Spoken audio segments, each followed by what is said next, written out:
জল দিয়ে ধুতে হয়, কারণ শাকের মধ্যে অনেক ময়লা থাকে।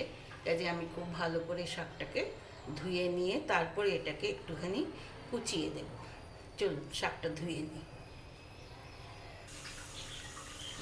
শাকটা আমি ভালো করে ধুয়ে নিয়েছি।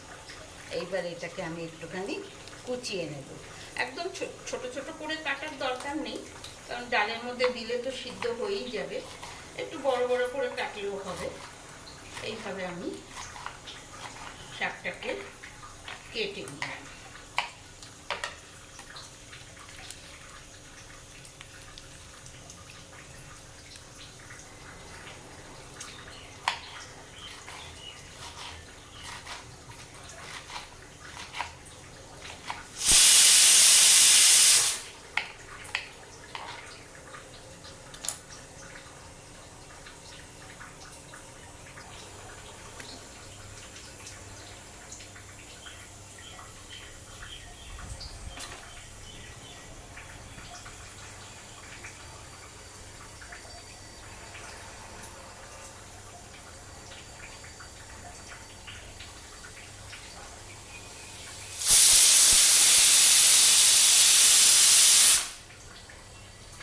3টে সিটি হয়ে গেলে আমি শাকটা বন্ধ করে দিলাম। সরি, ভুল হলো। 3টে সিটি হয়ে গেলে আমি ডালটা বন্ধ করে দিলাম। এদিকে শাকটাও কুচিয়ে নিয়েছি। এইবার আমি এই টমেটোর একটা পেস্ট বানাবো। টমেটো, আদা, কাঁচা লঙ্কার একটা পেস্ট বানাবো। তার জন্য টমেটোটা কেটে এর মধ্যে দিলাম, মিক্সিং জারে দিলাম, দিয়ে এই লঙ্কা দিলাম, দিয়ে আদা দেব।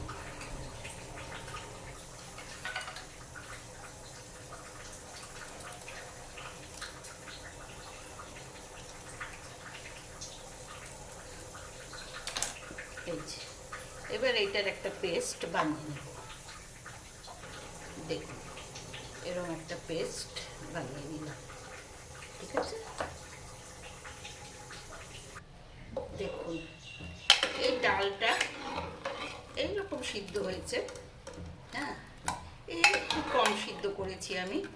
তার মধ্যে এবার পালং শাকটা দিয়ে আরও একবার ফুটিয়ে নেব, আরও একবার হুইসেল লাগিয়ে দেব একটা, তাহলে একদম ঠিক হয়ে যাবে।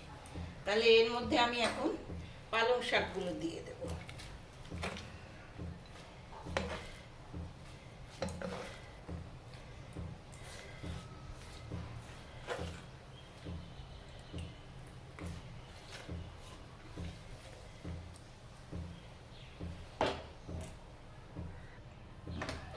আরেকবার আমি একটু ডালটা বসিয়ে দিলাম। একটা দুটো সিটি মারলে আমি এটাকে বন্ধ করে দেব।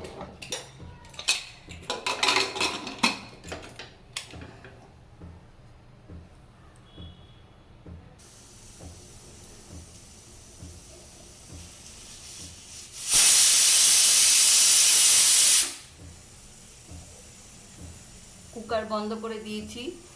এইবার আমি কড়াই বসিয়েছি একটা, গ্যাস জ্বালিয়ে, কারণ এবার আমাকে একটু সম্বার দিতে হবে।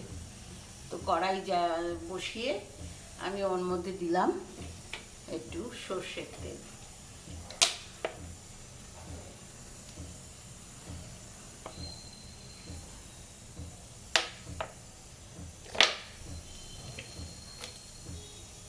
আমি সর্ষের তেল দিলাম, আপনারা যে কোনো তেল দিতে পারেন। তেলটা একটু গরম হয়ে গেলে তার মধ্যে আমি দেব একটা তেজপাতা,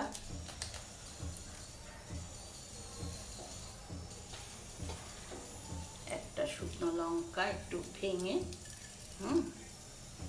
আর 5 ফোড়ন।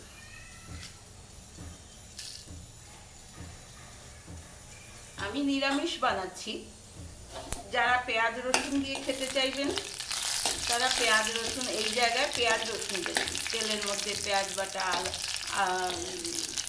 রসুন বাটা, আদা বাটা এসব আপনার এই তেলের মধ্যে দিয়ে দেবেন। আমি নিরামিষ করছি, একদম সম্পূর্ণ নিরামিষ, তাই আমি এইটা দিলাম।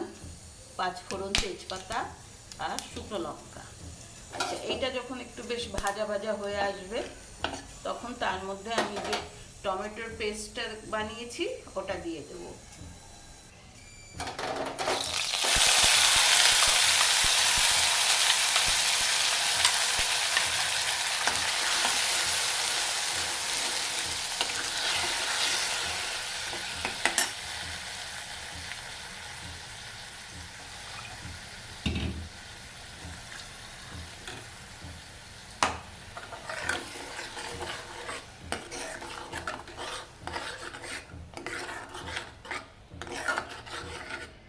এবার আমি এর মধ্যে আস্তে আস্তে সব মশলা দেব, যেমন হলুদ আর নুন তো আমি আগেই দিয়ে রেখেছি।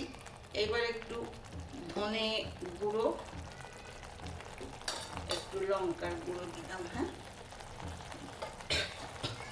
যদিও আমি আদার মধ্যে একটু লঙ্কা বেটেছিলাম, তো যারা বেশি ঝাল খাবেন না তারা এই লাল লঙ্কার গুঁড়োটা না দিলেও পারবেন। যদি কাঁচা লঙ্কা ঝাল দিয়ে হয়ে যায় তাহলে লাল লঙ্কা দিতে হবে না, আমি একটু দিলাম। এটা এবার ভালো করে আমাকে মশলাটাকে কষাতে হবে।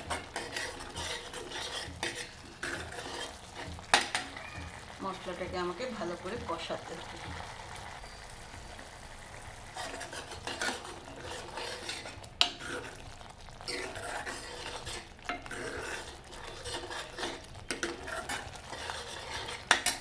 এর মধ্যে আমি একটুখানি মিষ্টি দিলাম।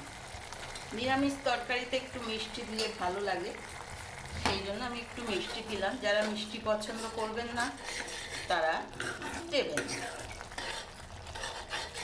এবার এটাকে একটু ভালোভাবে নাড়াচাড়া করে এটাকে শুকিয়ে ফেলতে হবে। এই দেখুন, যখন দেখবেন যে মশলাটা বেশ শুকিয়ে এসছে, ভাজা ভাজা হয়ে গেছে, ওর উপরে তেল ছাড়তে শুরু করে দিয়েছে, হ্যাঁ, আদা টমেটোর কাঁচা গন্ধটা চলে গেছে, তখন বুঝবেন মশলাটা হয়ে গেছে। তখন আমি এর মধ্যে ডাল,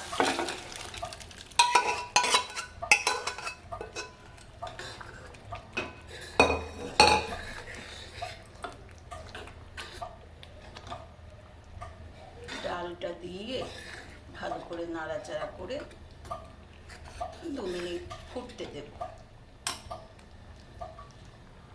সব শেষে আমি এর মধ্যে একটু গরম মশলা দেব। গরম মশলা বাটা, যে ঘরে তৈরি এলাচ লবঙ্গ দারচিনি দিয়ে যে গরম মশলা আমরা তৈরি করি সেটা একটু দিয়ে দেব, তাহলে গন্ধটা খুব ভালো হয়।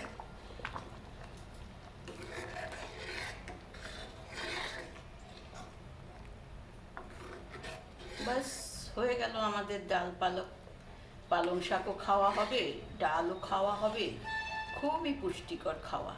এগুলো বাচ্চারা যারা পালং শাক খেতে চায় না, অনেকে আছে যে শাক খেতে ভালোবাসে না, তাদের এইভাবে বানিয়ে দেবেন, দেখবেন খুব ভালোভাবে তারা খাবে। হয়ে গেল আমাদের ডাল পালক।